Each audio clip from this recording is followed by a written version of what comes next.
To close our devotional, we'll be singing our theme song, Communicate Love.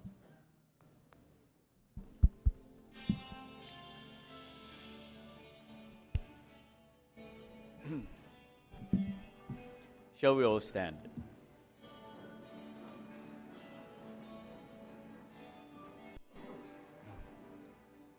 Lord, let my life be pleasing to you, reflecting your image in all I do, bringing you honor with each word I say. I ask for your wisdom today, to speak of your mercy, to write of your grace, to broadcast compassion, to publish your ways, to photograph courage that comes from above. Lord, let my life communicate love.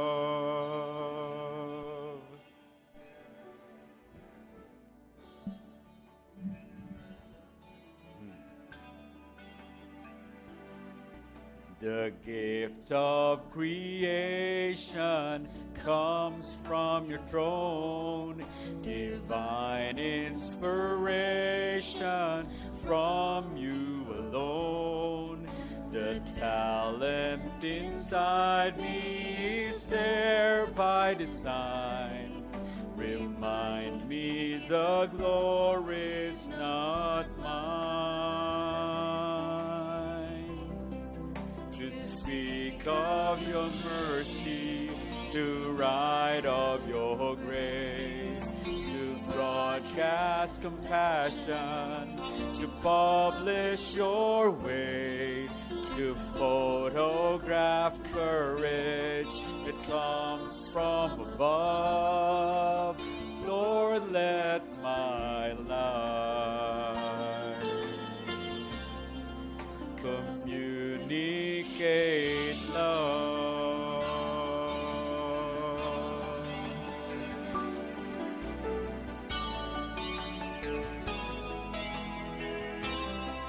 To speak of your mercy, to write of your grace, to broadcast compassion, to publish your ways, to photograph courage that comes from above.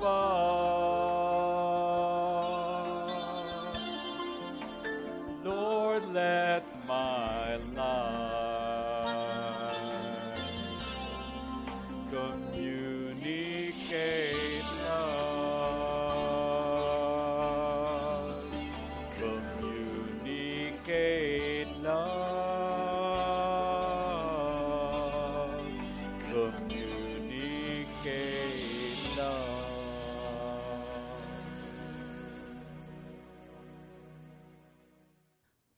Mapagmahal at mapagpala po namin Diyos. Ikaw na siyang nagkaloob ng tunay na pagpapahayag ng pag-ibig. Turuan niyo po kami na maipahayag din ito sa mga taong nangangailangan. Hindi lamang maunawaan, kundi magkaroon ng tunay na relasyon sa inyo.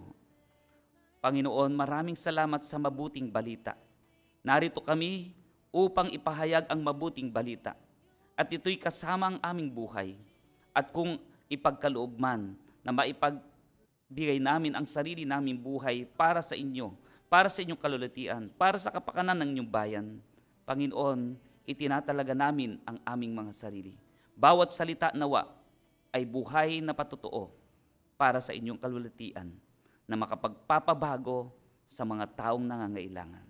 Hinihiling po namin ang inyong patnubay sa buong maghapon, alang-alang po sa pangalan ng aming Panginoong Hesus.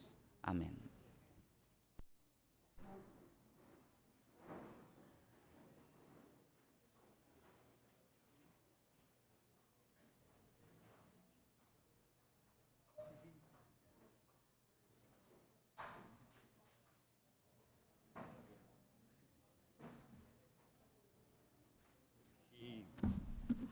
Okay, magandang umaga po muli sa inyong lahat. Oh, smile naman po tayo dyan. Medyo malungkot po yung team song natin. So, parang yung... hello. Hello, Mike. Hello. Ito na lang siguro. Hello, Mike. Test. Medyo malungkot po yung team song, kaya parang yung naset yung mood natin na parang malungkot tayo. Pero it's a Saturday and it's a Sabbath na tayo dapat po ay maging masaya. Mga kapatid, gusto kong sabihin sa inyo that we are very fortunate. No? Tayo po ay talagang pinagpala ng ating Panginoon sapagkat for the past several years, nagkakaroon po tayo ng tinatawag nating certification ng mga communication director at saka yung mga media volunteers. Ang ginagawa lang po namin for the last years ng communication department at saka yung mga nakaraan pa ay kumukuha lang tayo ng mga lecturers para mag-lecture sa atin tungkol sa mga media like photography, like news writing, like having news online at saka yung pag-design at pagsusulat ng mga news.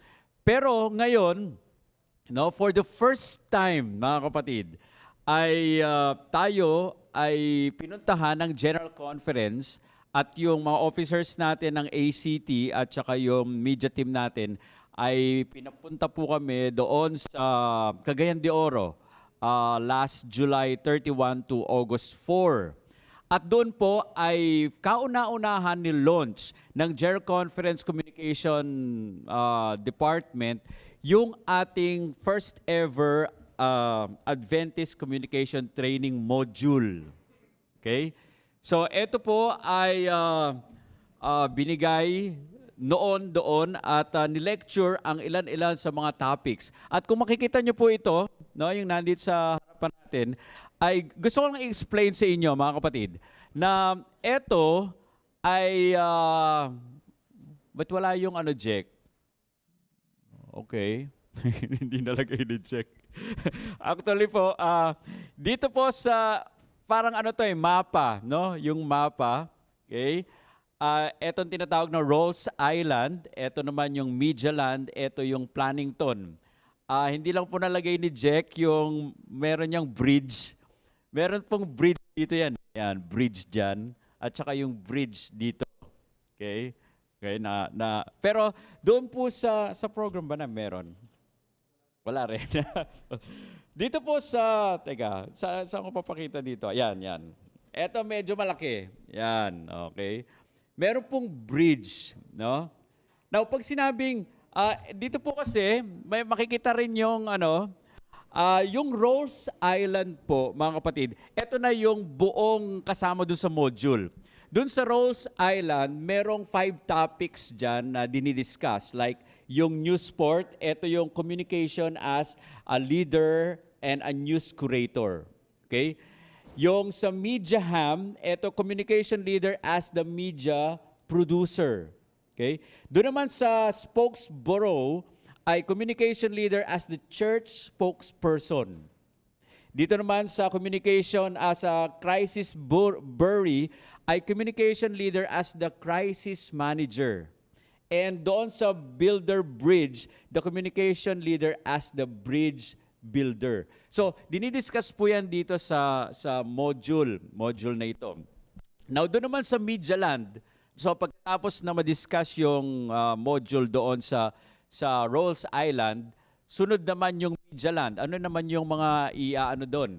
I-discuss. Nandyan yung audio fort, how to prepare Sabbath announcements and how to prepare publish news podcast. No? Focus doon sa pag-share talaga ng mensahe sa magitan ng mga podcast and other venue, other ginagamit na platform. Okay? Yung Princeberg pala, how to prepare the church bulletin.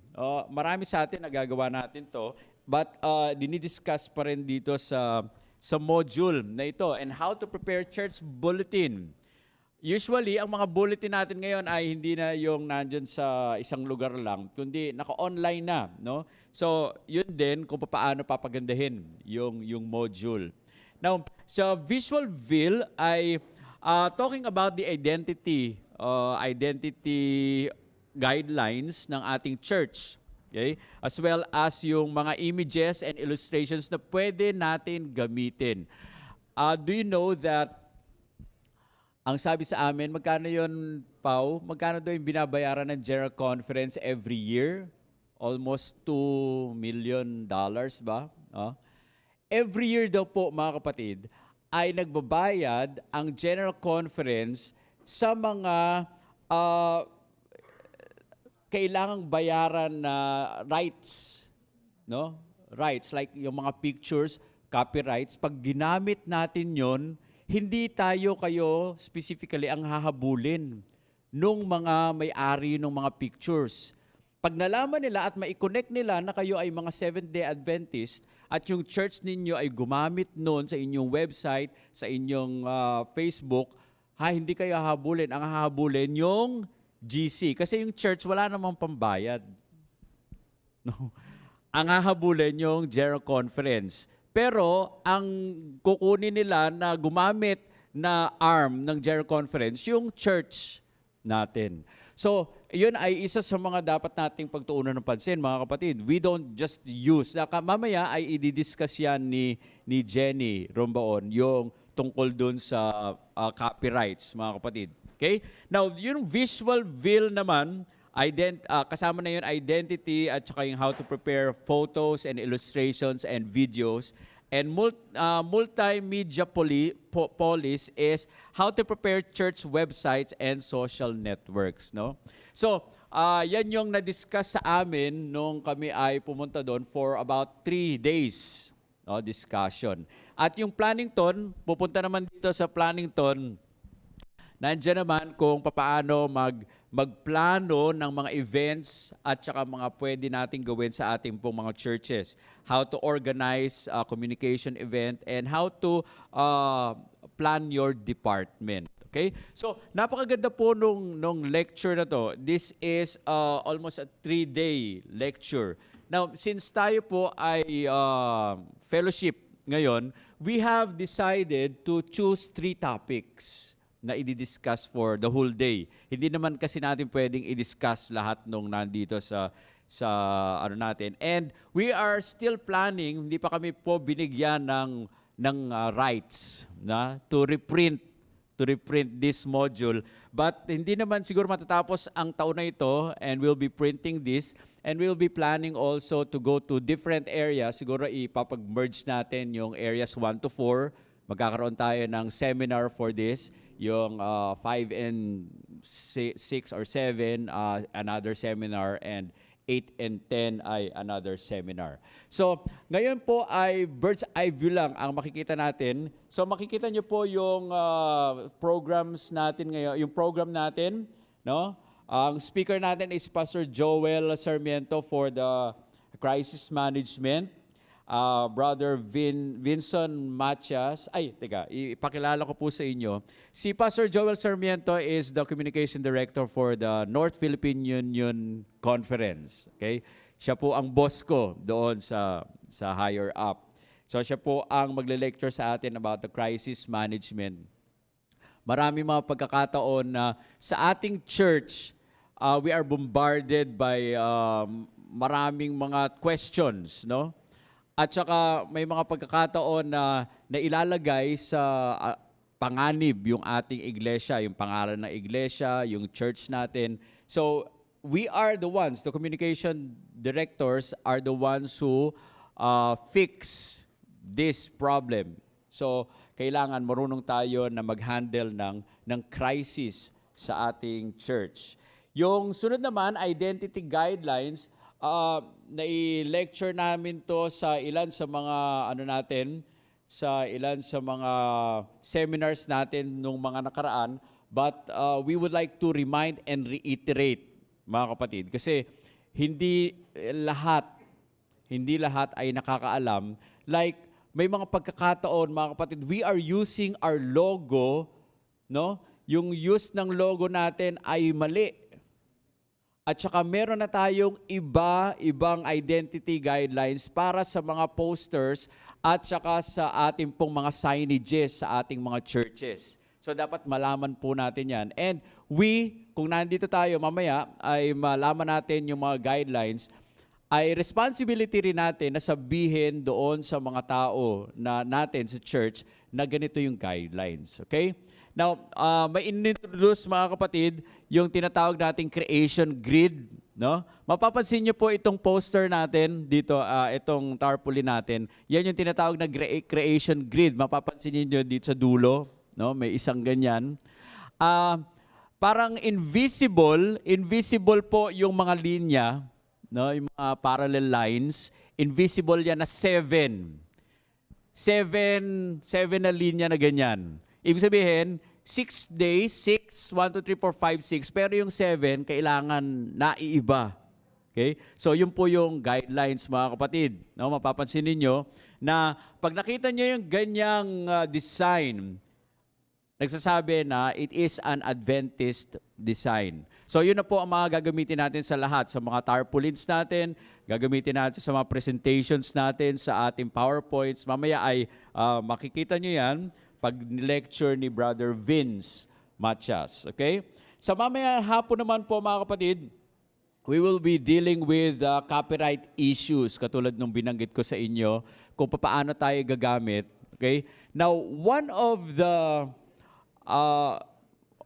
the advices na binibigay sa atin, ang naalala ko laging sinabi, is ask permission. Okay? So yun po, ang isa sa mga dapat natin tandaan. Pag magpo-post tayo online, kung hindi sa inyo yung image, hindi sa inyo yung ginawa ninyong write-ups, ask permission. Okay? Now, kailangan nyong malaman kung kanino galing. Kailangan nyong malaman kung sino nagpicture. No? So, always ask permission. Hindi lang po basta-basta na nakita nyo sa internet, ay, maganda tong picture na to. I-post ko sa Facebook po o i-post ko sa website ng church. Kailangan ay hihingi tayo ng permission. So, yun lang po ay isa sa mga guidelines. Pero marami po yung guidelines na yan. So, we have decided to choose 3 topics, mga kapatid. So, yun, crisis management, yung identity guidelines, at saka yung copyright issues. So, maganda po na madidiscuss natin yan. Now, we're still planning kung kailan po tayo magkakaroon ng ating pong seminar, no? 3-day seminar. Hindi na ho tayo masyado sigurong lalayo. We'll not be planning to go outside of the country o outside of Manila. Dito na lang siguro, kung sa area ninyo 1 to 4, dyan tayo sa bandang Pampanga. Okay? Kung dito sa area na to, 5, 6, 7, 8, siguro sa bandang Quezon City, para mas madali nating puntahan. Kung doon naman sa 8, 9, 10, siguro bandang Makati or sa Pasay, para mas madali namin puntahan. So ipanalangin niyo po mga kapatid, no, na matuloy na ito ay maibigay natin sa lahat. And let's pray na ma-print na natin to, mabigyan tayo ng opportunity na ma-print niyan at ma-seminar sa lahat ng mga communication leaders at saka mga volunteers at saka radio volunteers. Okay? So, yan po ay program natin at mamaya meron tayong question and answer. Okay? Meron din tayo ilang mga quiz siguro, breakout session by clustering, and syempre commitment service after all the lectures at 3:30 in the afternoon. So, dahil po sa registration, actually, nagpapasalamat tayo sa ilan sa ating pong administration na pumayag sila na free ang lunch natin. Okay? So, mamaya po free ang lunch and I hope that you will be enjoying our lunch fellowship this lunchtime sa 12 o'clock.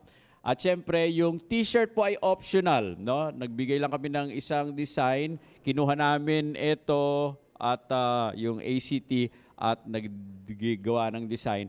Now, if you haven't ordered yet o kung hindi pa kayo nakapag-order, ay maaari rin siguro kayong maglista doon kay Pao, no? Para magkaroon ng t-shirt. So, nakita ko na po si Pastor Joel Sarmiento, okay? And it's already 9 o'clock. And his time is from 9 o'clock to 9:45. Okay? Pastor Joel Sarmiento, welcome. Si Jenny. Si Jenny na muna. Okay? Sige po. Since si Pastor Sarmiento ay naghahanda pa, we'll be asking Jenny first to lead the lecture. So, ang mangyayari po ay si Jenny mag-lecture ng copyright issues. Okay?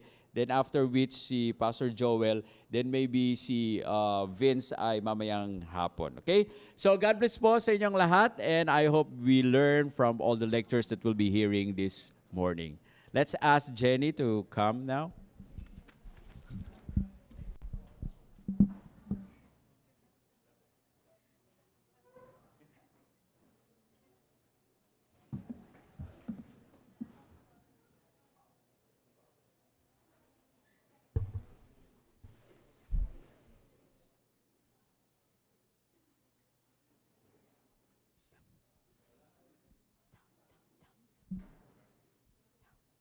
Sound check 1 2 3.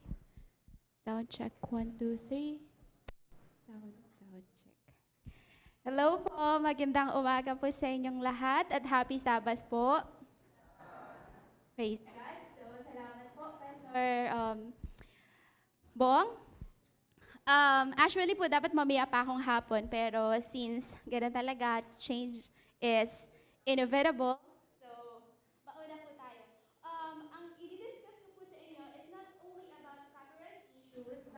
About copyright. So, sino na po ba yung may idea dito about sa copyright law?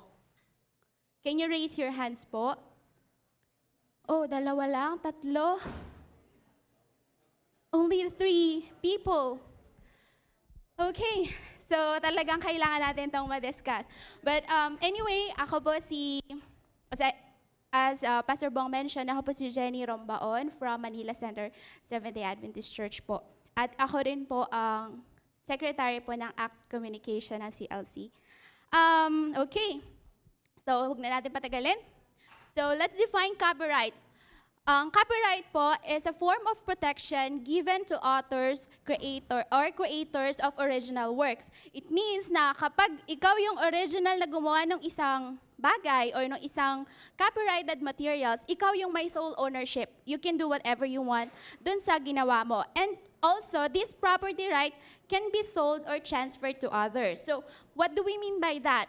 Kapag ikaw yung gumawa, like for example, isa kang composer, pwede mong ipagbili or ibenta yung iyong copyright or yung ownership or authorship sa mga producers, and then may mga ganong instances kasi. So, and then, sa Philippines, meron tayong tinatawag na copyright law.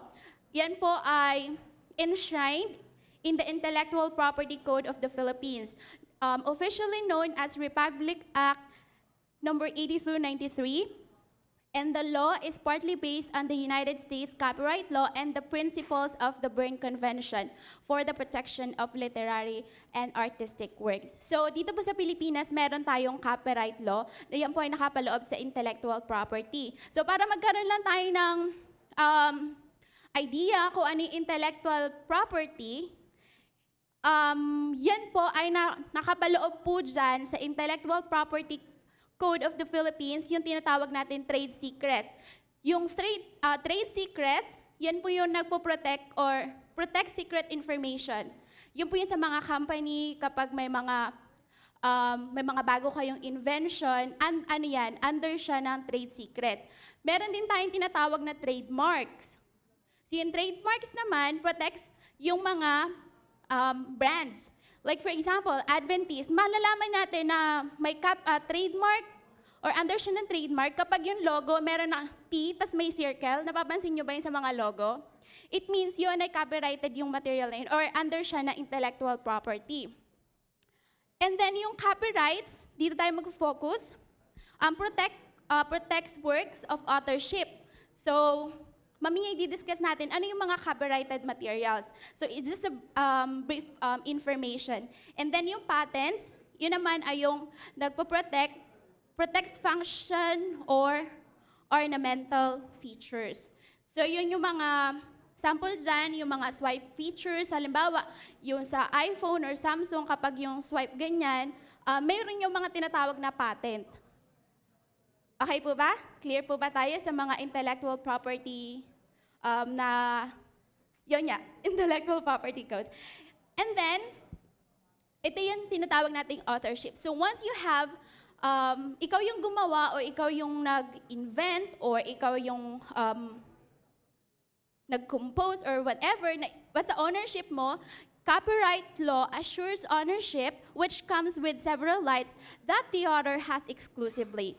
So you can make copies of the work, you can distribute copies of the work, perform the work publicly, display the work publicly, and make derivative works. So yun yung karapatan mo kapag ikaw yung original author or meron kang sole ownership dun sa or original creation mo. Yan. And then, law provides certain ways in which copyright works may be used without the need to first obtain permission from the copyright holders. So baka sabihin natin, pag kailangan lagi tayong magpapaalam, lagi tayong kailangan magkuha ng permission sa owners, kung sino yung gumawa o kumuha ng pictures na yun, yung video, sino nag-create. Pero may dinatawag tayo na fair use, which will be elaborate later. And then meron tayong tinatawag na public domain, library privilege, and copying for examinations and copying for instruction. So kapag yun yung mga yung sa law na provide na hindi na natin kailangan ng permission galing sa owner nung works na yon. And then ito yung mga copyrightable works na tinatawag. Merong literary works. So yung meron tayo kasing pag mga law kasi masyado siyang malawak, pero doon lang tayo sa just a glimpse kung ano yung mga yan. Sa literary works, mayroon tayong tinatawag yung mga articles, books, pamphlets, anything na literary, copyrightable material yan. Kaya kapag halimbawa, nagkuha tayo ng article online, tapos ginawa natin siya na parang atin, pwede tayong kasuhan doon. Ang under naman nun is plagiarism. Gets po? Okay, so yun yung sa literary works. And then dramatic works, halimbawa, gumawa ka ng isang theater play. And then, ginamit mo yung piece na yon na parang sa'yo, inangkin mong sa'yo, o kaya ginamit mo yon na walang pahintulot nung gumawa, and then pinagkakitaan mo, yun, maaari ka rin magkaroon ng problema doon. Kasi copyrightable works din siya. And then musical work, ito yung kalimitan na nagiging natin, problema. Kasi once na hindi ikaw yung owner ng music, ginamit mo siya, like example, sound effects, mga sa music bed na ginagawa natin sa mga video, tapos dinownload natin siya without permission from the author or owner nung video na yun or music, maaari tayo magka-problema kasi pwede silang mag-claim ng copyright. So ano yung example niyan? Like for example, nagkaroon tayo ng Facebook Live. Nag-download tayo ng music sa Spotify. And then yung music na yun, ang owner ay, like for example, Warner Music. For example lang yun. And then nag-live ka, and then ginamit mo yung music niya without prior, hindi ka nagpaalam. That company can file a complaint against you pwede sila mag-claim ng ownership doon. So, meron dalawang pwedeng mangyari. It's either bibilhin mo yon o tatanggalin mo yung part na yon. Na-experience nyo na ba yun na nag-live kayo, tas yung isang certain area na nag-claim sila ng ownership ay tinanggal, nakamute yung video ninyo? Okay. Kasi na-experience namin yon personally. So, ang ginawa namin sa Facebook, nag-dispute kami kasi usually, yung tinatawag natin na, katulad yung sabi ko kanina, yung fair use and then Ang fair use, pwede mo siyang gamitin pero hindi mo pagkakakitaan. So, ina-allow naman yun ng mga certain companies. Pero yung iba, ayaw talaga nila. So, kailangan mong i-mute yung certain part na yun ng video mo. Okay po? And then yung artistic works. Sa artistic works naman, ito yung mga video, kasama dyan yung mga video, mga photo na ginagamit ninyo. Kapag yung, like for example, nag-grab ka ng picture from Google Photos, and then ginamit mo siya na picture mo sa presentation mo, and then yung presentation na yun, hindi ka nagpaalam. Kasi akala mo free lang siya. Yung pala copyrighted yung photo na yun. Yun, magkakaroon din tayo ng problema sa ganon. So, before you download, make sure na yung photo or video na ginagamit ninyo is hindi siya copyrighted. So, mamaya, i-discuss ko din sa inyo ano yung mga hindi naman copyrighted materials. So, going back, copyright is automatic. Okay? So, there is no need to include a copyright notice. However, it is good idea to do so due to ignorance. So, kapag nakakita kayo ng C, like for example sa website, sa lower part nun, makikita kayo, halimbawa C na may circle, ibig sabihin nun, copyrighted siya. And then, 2019, 2018, makikita niyo yun sa mga website. And then, copyright is enforced when the work is fixed, which includes saving to disk or writing it on a paper. So, yun yung mga tinatawag na copyrighted materials. And then, sabi ko nga, not everything is protected by copyright law. Copyright does not protect facts, ideas, system, or methods of operation. So, yun yung mga hindi cover ng, halimbawa, may idea si Denise, tapos gusto kong kunin yung idea niya, pwede yun. As long as hindi niya pa nasusulat yun, hindi niya pa, yung katulad sabi dun kanina, hindi pa siya nasisave sa disk or writing it on a paper, hindi pa siya copyrighted material. So, idea pa lang siya, pwede ko siyang angkinin. Naalala niyo yung issue dati sa Facebook, na hindi talaga si Mark yung originator ng Facebook. So, yun, isa sa mga sample ng ganito, hindi siya cover ng copyright law.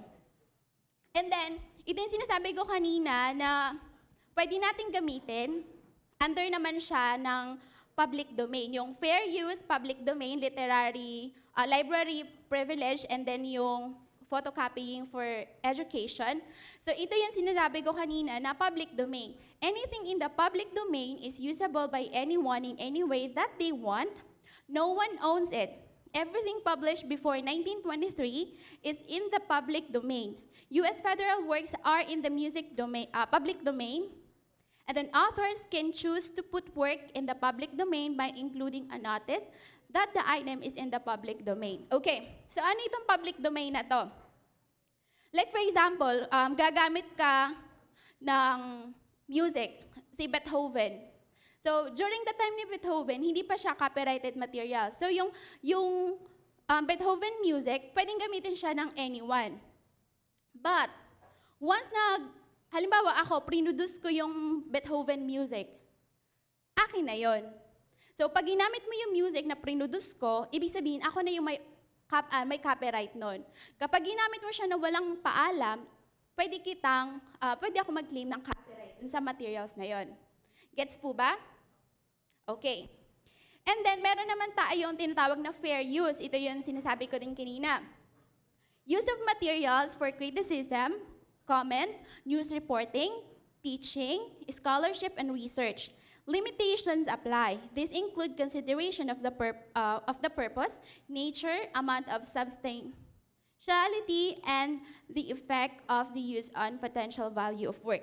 So katulad nga ng sinabi ko kanina, merong sa Facebook, kapag gumamit ka ng mga music na hindi mo talaga, copyrighted music siya, pero kung gagamitin mo naman siya sa church, depende kasi syempre, nandun pa rin sa owner yung kung i-allow ka nila.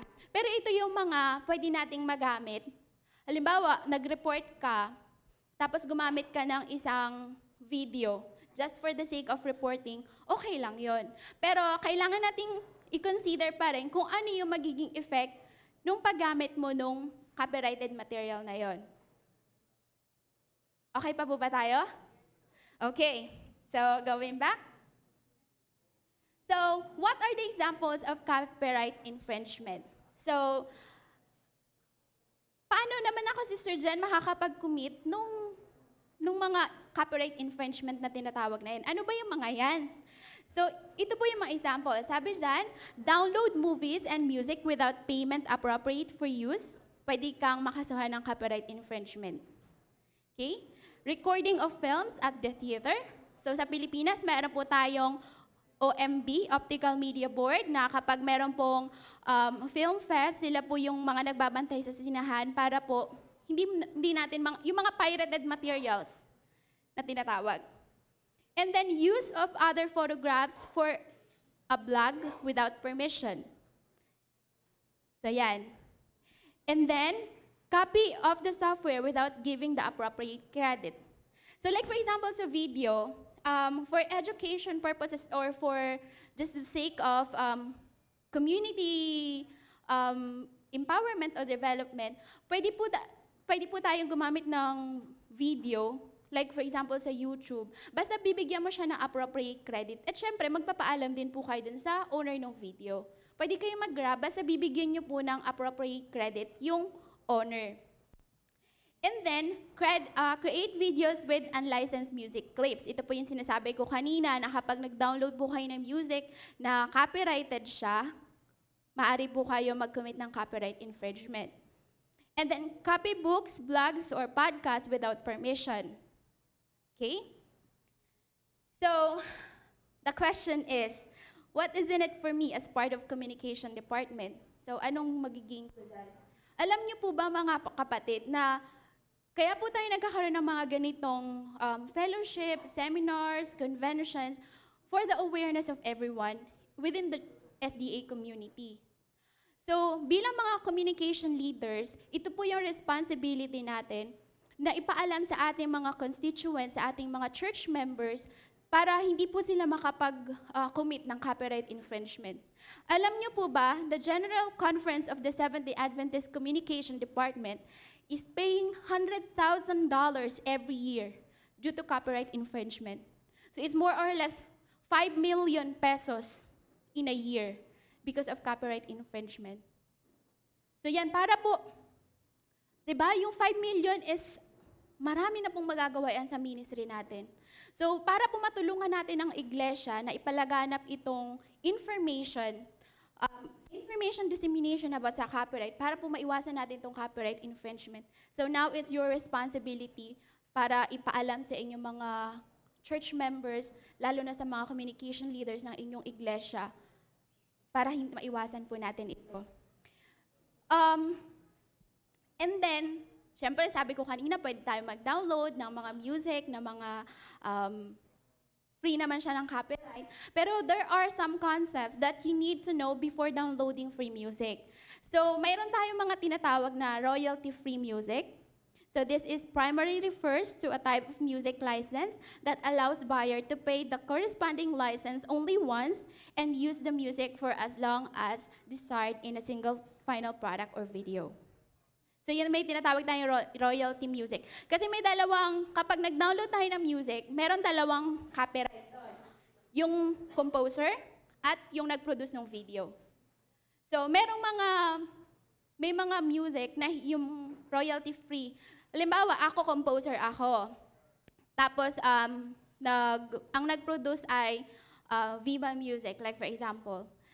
Kapag hanggat piniplay yung music ko, nagkakaroon ako ng royalty. Halimbawa, binili ng Hope Channel yung music na kinompose ko. Bawat paggamit nila nung aking music na kinompose, meron akong fee doon. Yun yung tinatawag na royalty fee. Okay? Doon sa royalty-free music, meron siyang, magka-categorize din siya, music under public domain and music under Creative Commons licenses. So yung public domain, yun yung mga, katulad ng sinabi ko kanina, pwede natin siyang gamitin na for educational purposes, for creative purposes, mga ganon.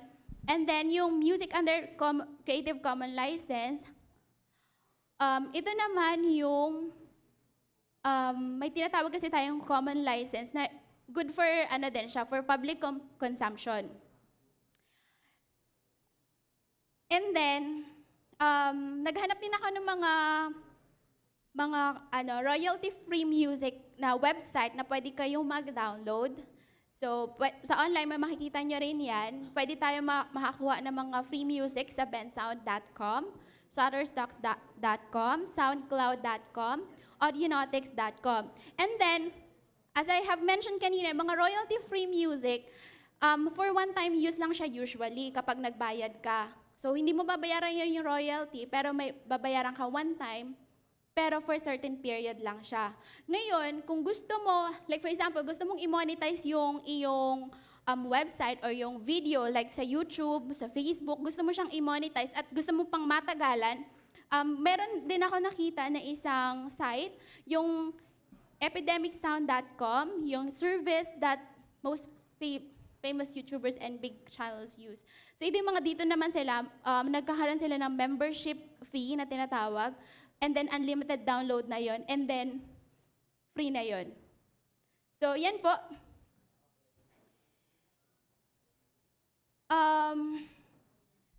In everything that we do, sabi po sa 1 Corinthians 14:40, but all things should be done decently and in order. So before, para po maiwasan natin yung copyright infringement, lagi po nating isa sa isip na magpaalam. Hindi naman po masama ang magpaalam. Pero syempre, dun sa may-ari, nasa kanila pa rin po kung pagbibigyan nila tayo. Okay po? So, yun lang po yung aking presentation. Yun po yung mga sources na ginamit ko. So, yun po. Okay, may question po ba kayo? Or mamaya naman po, kung mayroon pa pong malinaw sa inyo, magkakaroon po tayo ng portion for question and answer. So, just park your questions and then we're going to answer that later in the afternoon. Okay pa? So, okay na po ako? Thank you po. Thank you, Sister Jenny. Okay. Kung meron po kayong question, you may want to write it in a piece of paper. Okay, tapos itago nyo muna, or you may want to pass it to Sister Pau. Okay. Si Sister Jenny po ay i-text nyo siya kung meron kayong question, lalong-lalo na kung may bagyo sa darating sa Pilipinas. Kasi po siya nagtatrabaho sa Pag-asa, mga kapatid. So, kung meron kayong question. Ang next lecture po natin ay isang freelance photographer. Member po siya ng Pasay Adventist Church. Recently, galing po siya sa Africa at doon nakipaglaro sa mga leon at saka sa mga tigre at elepante. Okay? So ngayon ay tawagin na po natin ang sunod nating lecture, si Brother Vince Matias. Ang kanya pong ibibigay sa atin ay identity guidelines ng Seventh-day Adventist Church. Brother Vince?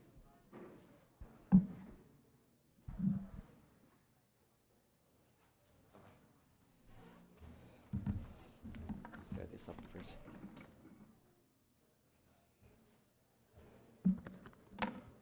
USB-C.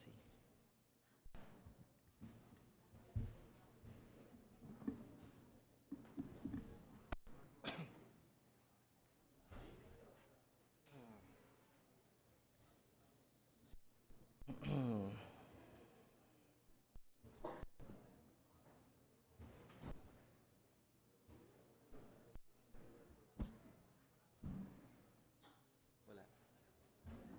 Ay. Jack, please check kung okay na.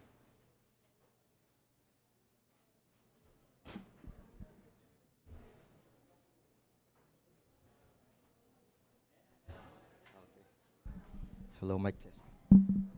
Hello. Good morning.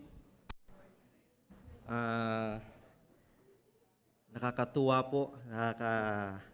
It's a wonderful opportunity. It's a very happy opportunity to be here. Medyo matagal na po akong hindi nakabisita sa CLC. So, this is a very delightful moment for me.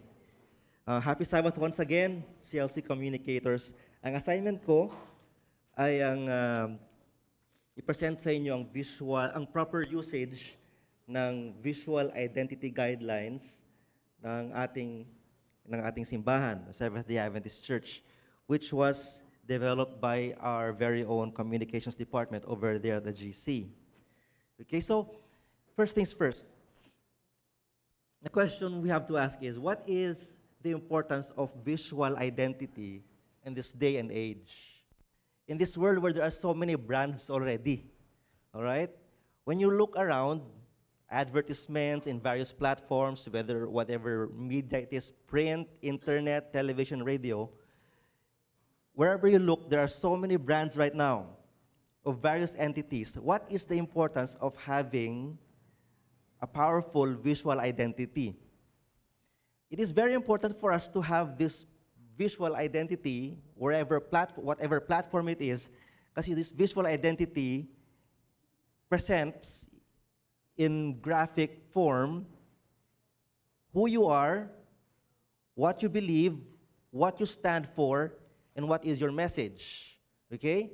So, the General Conference, when they came together, yung communications department natin doon, they had 3 issues that we need to address para mas powerful pa yung drive ng ating visual identity as a church, as a Seventh-day Adventist church.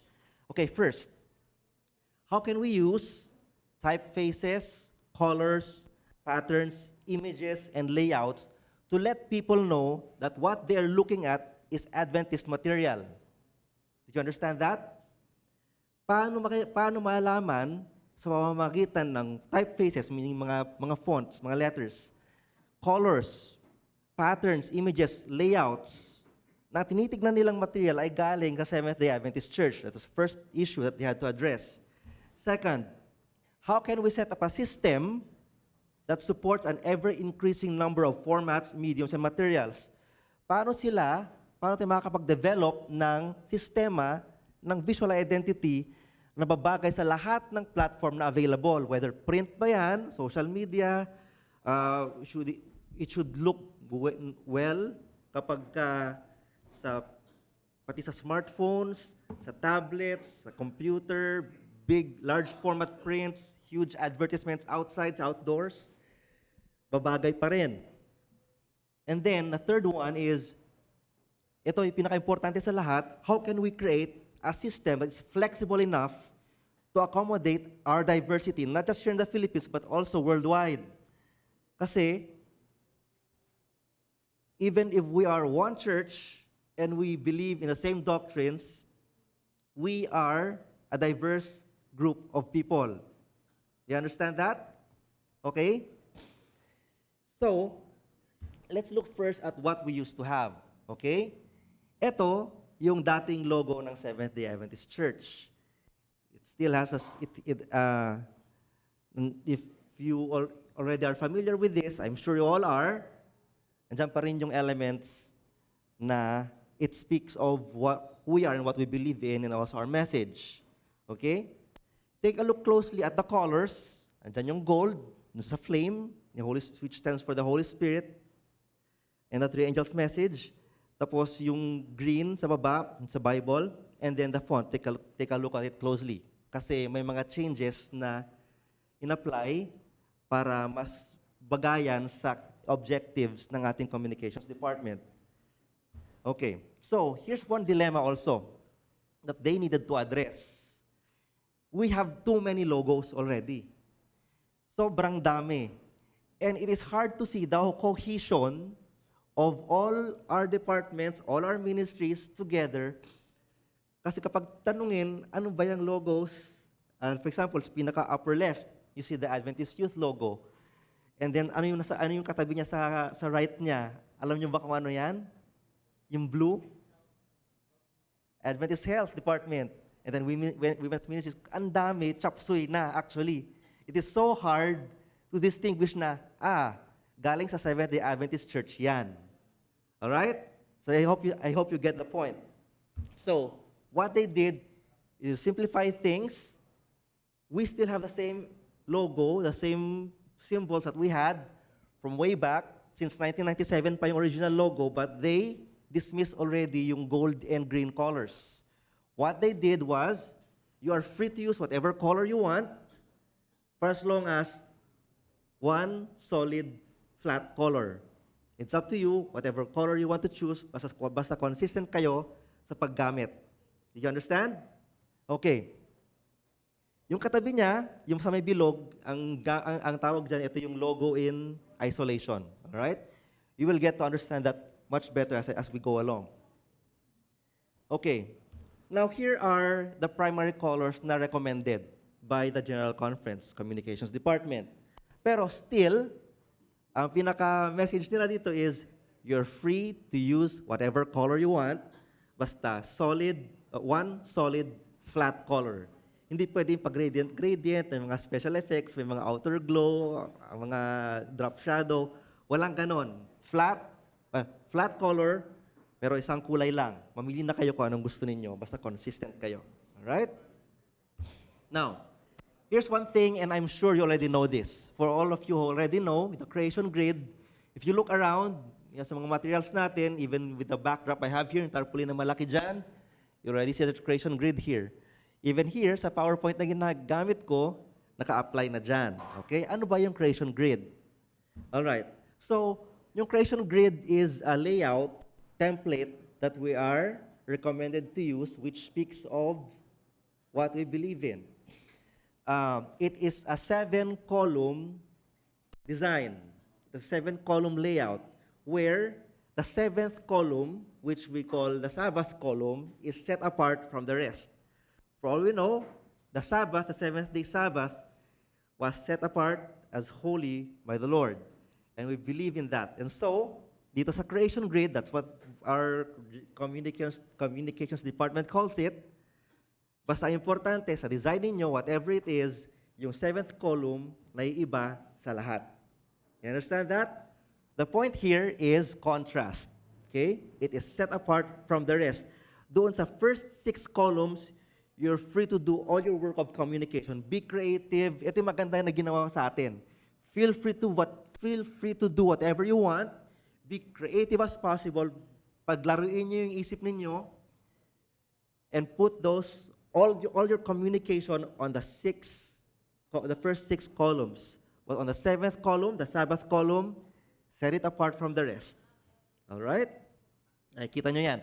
Doon you are free to use flat colors, gradients, kayo nang bahala, patterns, kagaya nito, patterns na ginamit.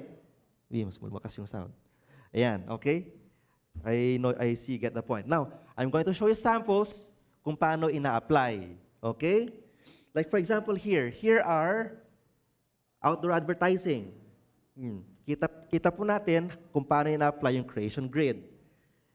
Doon sa creation grid, usually doon nilalagay yung Adventist symbol, the Adventist logo. Okay? Here's one more thing. Here's one more. Still outdoor advertising, ito mga to. The 7th column set apart from the rest of the 6. Another thing here, you're free to use graphics. Doon sa Sabbath column, basta importante, contrast. Naiiba siya sa naunang 6. Okay? And then you can do all your communications doon sa 6. Dito, sa loob ng train. There you go. Ito, kagaya nyo sa likod. Pattern yung ginamit. Texture. There you go. More examples. Dito naman, sa print. Say for example, sa books. Pwedeng gamitin. Pwedeng i-apply sa ganito. You see it? Very good. Okay.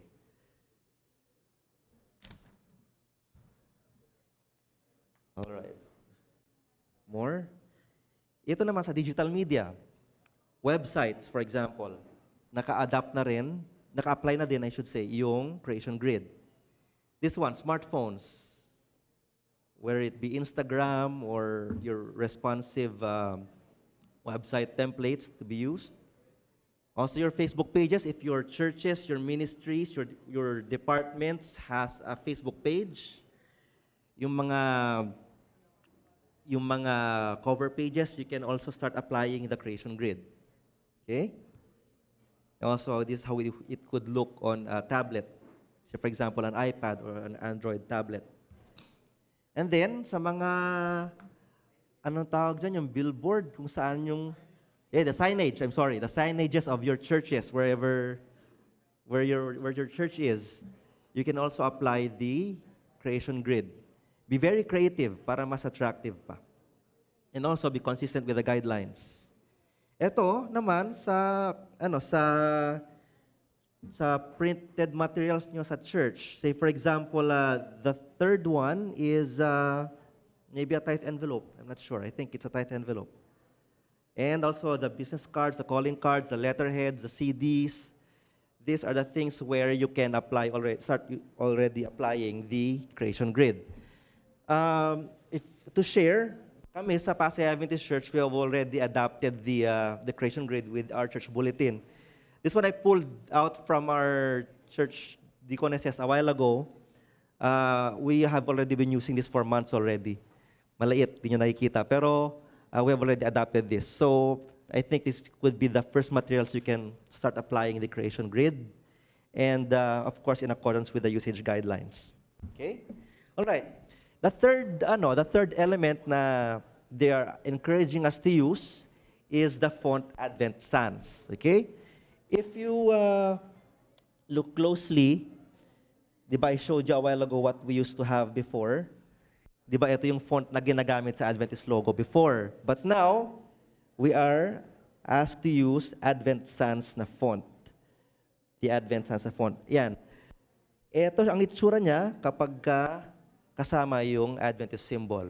The Advent Sans font is specific to our communications department. It's for all of us to use as a church. It is free to download. I will give you the link later on. Okay? Okay, so we're going to show you a video para makita nyo yung summary of all things I have discussed with you and shared with you this morning. Sige, Jack. The Seventh-day Adventist Church is a global community of faith, and we stand together under a common message. However, our diversity in language, culture, and personal expression can sometimes make us seem fragmented.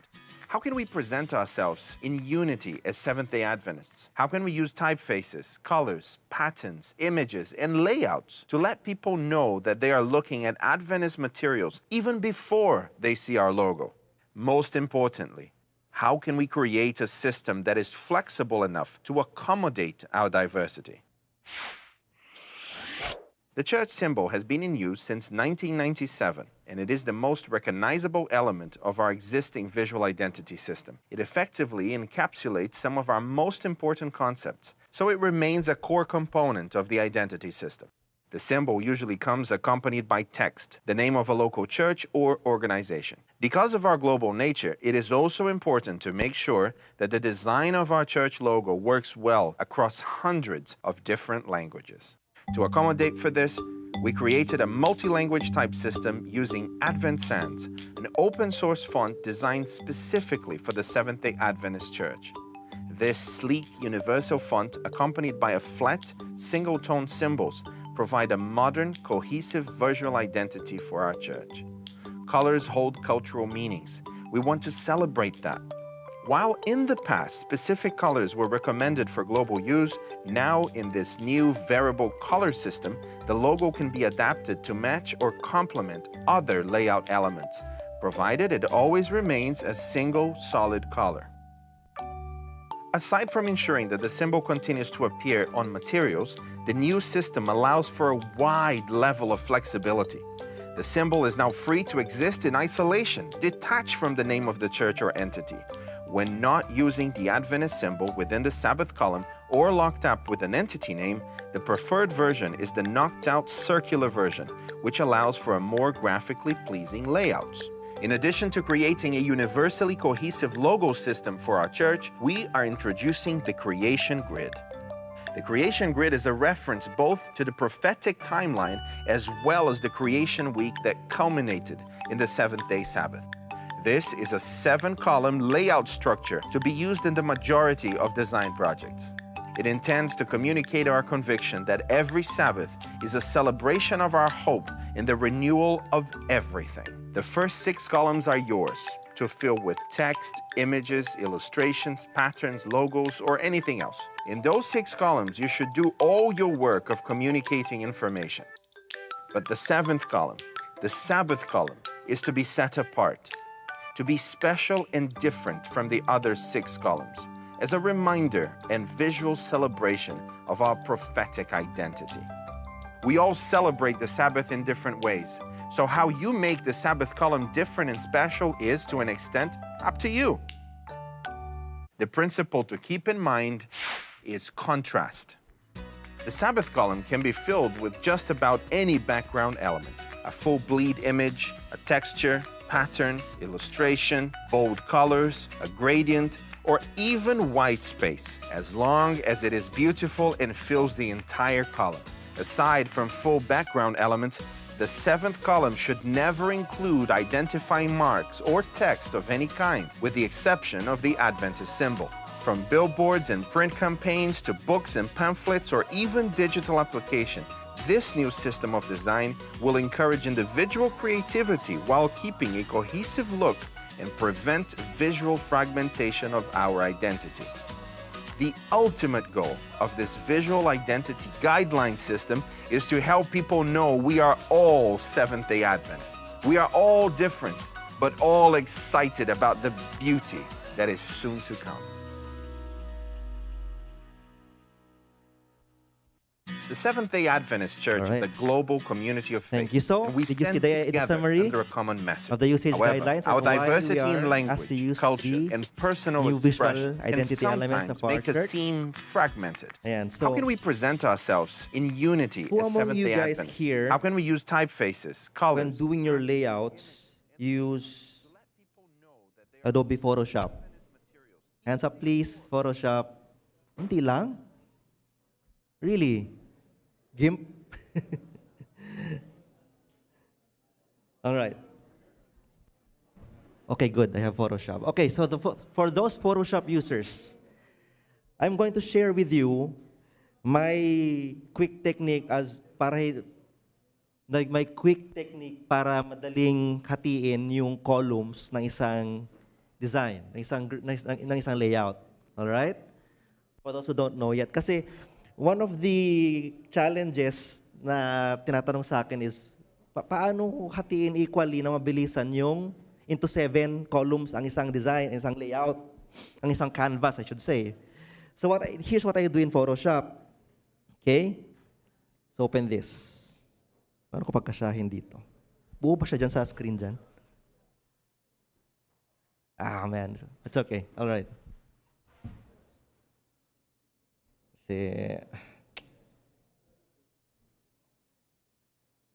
Okay. Here's what I do. Sorry. Ayan. What I do is, para hindi na kailangang i-ruler pa at bilangin at mag-divide at mag-math, what I do is I go to the View tab sa taas, and then I go to New Guide Layout. Okay? And then, you check this one, and then enter the number 7. Minsan may lumalabas dito na number, minsan 2, ganyan, just leave it 0. Okay? Doon pa lang, makikita nyo na may guides na kayo. Okay? And then there, you can create a new, Command, Shift, N. You can create a new layer, tapos kayo nang bahala mag-set apart dun sa Sabbath column. You understand? Got it? Photoshop artists? All right. Kuha mo? Ulit, one more. O sige. Ayun, nakabukas na pala yung microphone dito. Nahirapan ako na. Okay. Ang ginagawa natin dito ay, sige, I'll just clear the guides first. Okay, go to View, and then go to New Guide Layout. Do not forget that. View, and then New Guide Layout.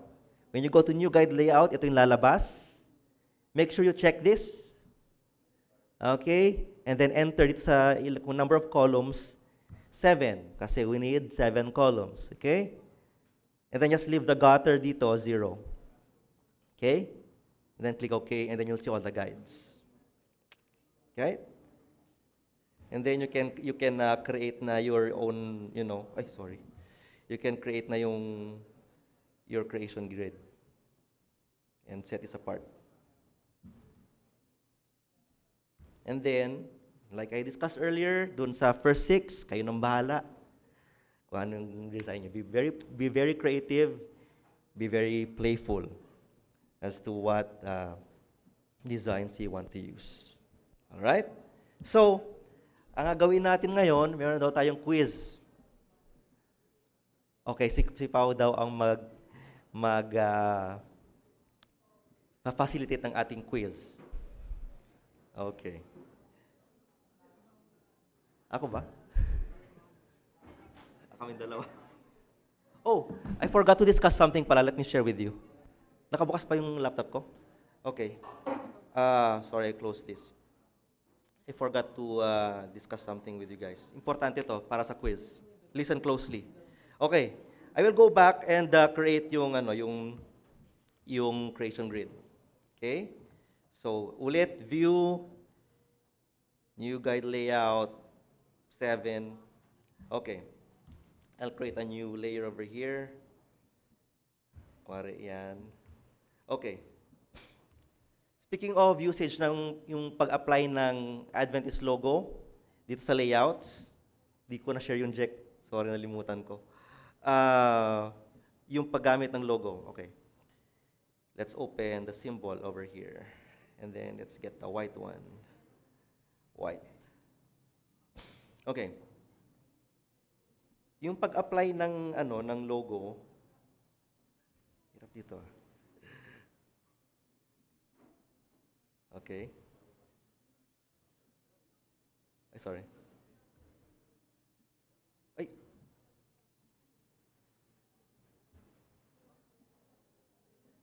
Okay. Kapag nandito siya sa Sabbath column, the SDA logo, yung ganyan ang gamitin. Okay? Yung hindi siya in isolation. Pag sinasabi ko in isolation, yung may bilog. Huwag niyong gamitin yung SDA logo na may bilog sa Sabbath column. Understood? Okay. Yung paglagay ng logo, you can put it here sa baba or sa taas, wherever you want. If you want to use the SDA logo. Okay? Kapag gusto niyo lagyan ng SDA logo doon sa may 6, yung sa earlier 6 columns, ang gamitin ay yung may bilog in isolation. Okay? Ito. Sabihin natin itong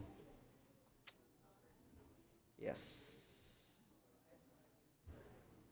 Kapag gusto niyang gamitin yung logo dito sa labas ng Sabbath column, ito po ang gamitin.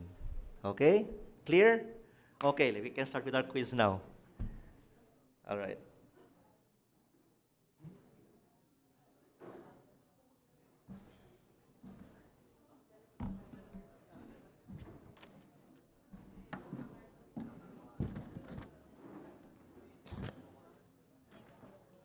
Right.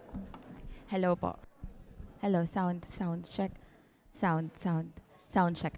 Hello. Thank you po, Kuya Vince, for your lecture. Naintindihan po ba ating mga kapatid? Hello, sound. Okay po. So may mga questions po kayo. Mamaya pong hapon, we have a question and answer for room. Ano po?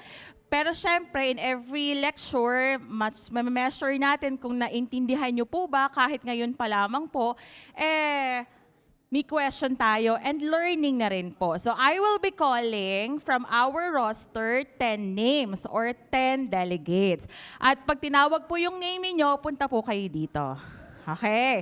So if you answered the question correctly, you will receive a prize. Pero if not, you will receive a learning. Okay. Sige po, tawagin ko na po sila. We have Sister Jeanette Ranara. We have Sister Jolly Danya. We have Sister Connie Tabuldan. Punta po dito, sa harapan po.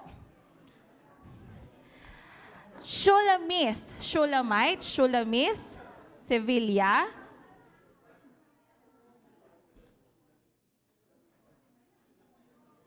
Desejan Agbo. Yan. Kathleen Sevilla. Puro girl? Sabi ng mga boys, ano ba yan? Okay. Tablizo, Maureen. Punta po dito sa harapan. Dito po. Aldrich Joshua. Marica Ramientas. Okay. Ay, sa baba lang, sa baba. Ayan. And Jasmine Sabio. Ayan. Okay. I think 10 na yon. Punta po dito sa harapan. Okay. I'm sure naman nakinig kayo, di ba? Mukhang nakinig naman sila kasi puro girls and one gentleman. Okay. Sige. Huwag kayong maya. Dito kayo sa harapan. Kasi kailangan nyo makita yung screen natin. Okay. Tama na po. 2, 4, 6. Ilan na? 2, 4, 6, 8, 10. Ayan. O, punta po dito. Okay. Pakilala kayo, then what church? At anong ginagawa niyo sa church? Okay. Ako po si Jolly Danya Taray from Muntinlupa Central SDA Church. Tapos, position po sa church is Sabbath School Superintendent Assistant, AY Leader Assistant, and Communication Volunteer. I am Kathleen Sevilla po sa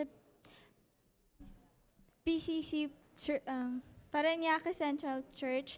Tapos, I am a member of Capitulo Versiculo. I am Shulamith Isabilla po, member din po ng Kapitulo Versikulo. Wala po kami masyadong church kasi palipat-lipat po kami kasi ine-invite po kami sa different churches. Connie Tabuldan from Bethel Church, Sabbath School Department. At Kapitulo Versikulo team member. Marica Ramientas from Montalban Central Church po. Adventist youth leader at the same time, media volunteer po. DC Jan Agbo from Signal Rooftop Church, Associate AY leader. Aldrich Sagun po, from Bagong Silang SDA Church from Muntinlupa. I am the communications leader. Hello po. Maureen Emery Tablizo from San Jose City, Nueva Ecija, Communication Associate po.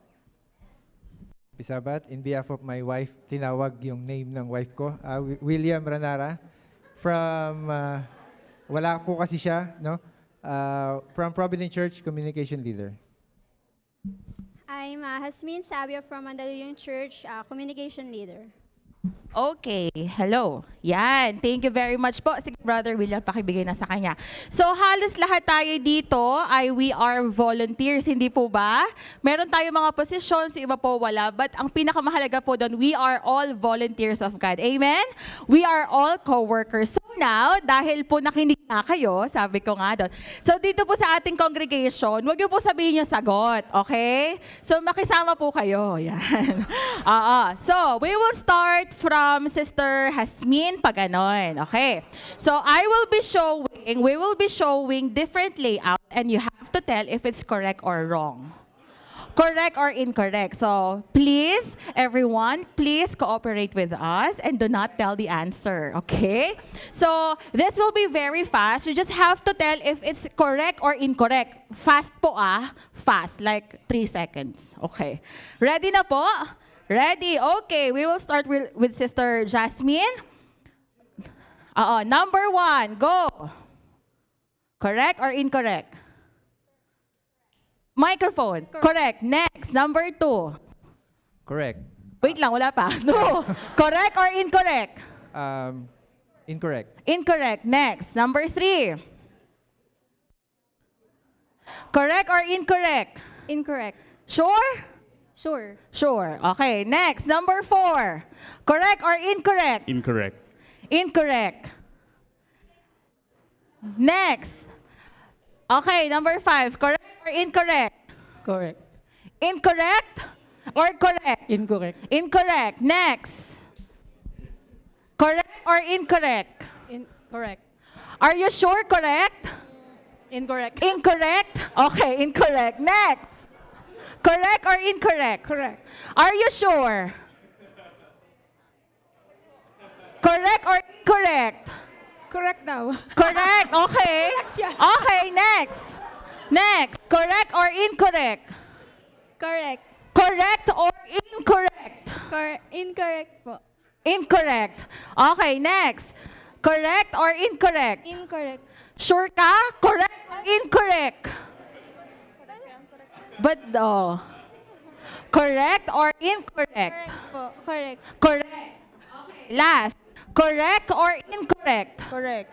Sure ka? Correct or incorrect? Correct. Correct. Okay. Wala po. Hindi natin sinagot, but Kuya Vince is giving the prize. Okay. We'll go back to number 1. Yeah. We'll go back to number 1. Oh, price of ano yan? Oh. Okay. Number 1. You said kanina was correct yun or incorrect? Ang sabi mo? Correct. Correct. So, balikan po natin yung slide, number 1. Is it correct or incorrect? What is the correct answer, Kuya Vince? Correct yan. Oh, correct yan. Ay. Oh, okay, yeah. Sige. Wait. Correction. Sorry, I stand corrected, okay? This one is correct kasi hindi pwedeng gamitin yung logo in isolation as letters of, as text. Hindi pwede, okay? No, pwede siya nakalabas, separate, pero it can't be used as text, as typeface. Alright? So, incorrect yan. Okay, so the correct answer is incorrect because of yung logo ay nandun sa letter. So, may prize ka?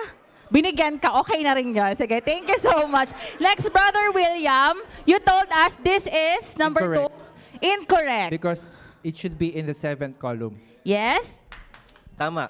Tama. It should be in the 2nd column. Congratulations. Thank you, Brother William. You may take your seat. Number 3, you said? Correct. Incorrect. Pakinig nga po, pakitingin. Is that correct or incorrect? No po. Nasa baba po kasi. Yes, nasa baba siya. So, palagi, Kuya Vince, ang bilang pang 7, no? Okay, so, ito po ay incorrect. Pati yung logo, di ba, dapat? Hindi siya isolated. Okay. Thank you, sister. Next naman, that is? Incorrect. Why? Kasi may nakalagay dun sa 7th column na mga words. Yes. Correct yun? Correct. Thank you so much. So that is incorrect. Kasi po may nakalagay na letters. Next, is that correct or incorrect? Sabi mo kanina, nagbago na. Ang sabi niya kanina? Incorrect po. Oo. Sabi niya incorrect. Okay. Correct or incorrect? Incorrect. Bakit siya incorrect?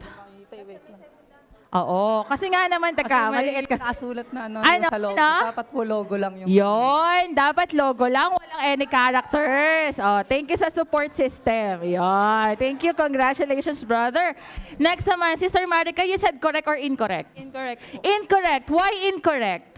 Yung logo po naka-isolate and then dapat nakahiga, tama ba? Yung Tama ba? Oh, hindi ko rin alam. Oh. Tama ba? So, this picture is incorrect because the logo is in isolation. Dapat kung isolated siya, nasaan? Sa labas. Thank you so much. Next, Sister Connie, you said correct or incorrect? Correct. Correct. Is that correct? Yes, correct na correct yan. Thank you so much. Ano sabi mo kanina? Correct or incorrect? Incorrect po. Incorrect. Is that correct or incorrect? Kuya Vince, kindly tell the answer. This is correct. Hindi kailangan na palagi may SDA logo yung Sabbath column. As long as... Okay, yes, tama. And yung logo sa labas ay in isolation. Okay? So okay po yan ha. Correct po yan. Kasi po yung logo in isolation siya. So okay po yan.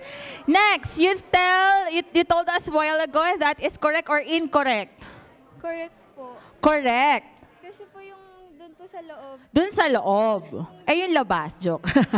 So, yung loob, tama. Pero yung labas, tama din. Ha?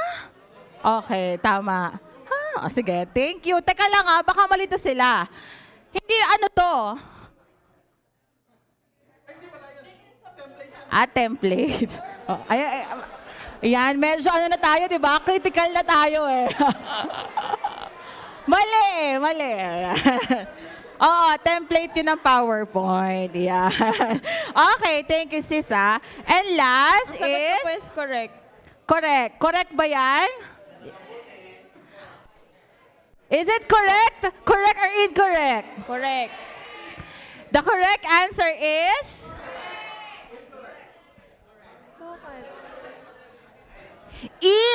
Correct. Tingnan niyo po. Hindi po equal yung read. Yes, hindi equal yung read.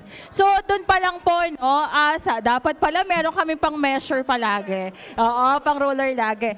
Pero, thank you, sister. It just applies, sinunuro ni Kuya Vince kanina, sa Photoshop.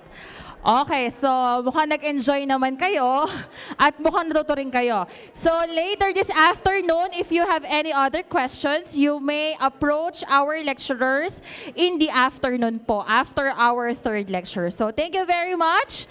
And we will now proceed to our hour of worship. Yes? Yeah. We have a 10-minute break. So yung po mga survey po and yung mga kumuha po ng shirts, mamaya na lang yung shirts. Mamaya na lang po yung shirts sa tanghali. Pero yung po mga survey, pagtapos na po, pakipas lang po sa amin. So we have a 10-minute break. We have comfort rooms po pala sa baba, second floor and first floor. Pwede po kayong gumamit doon.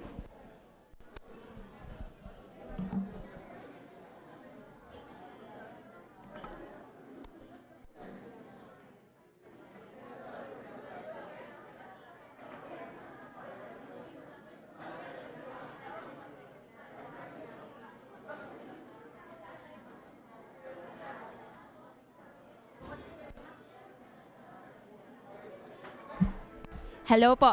Hello, hello. Sound check. Sound. Pagdating sa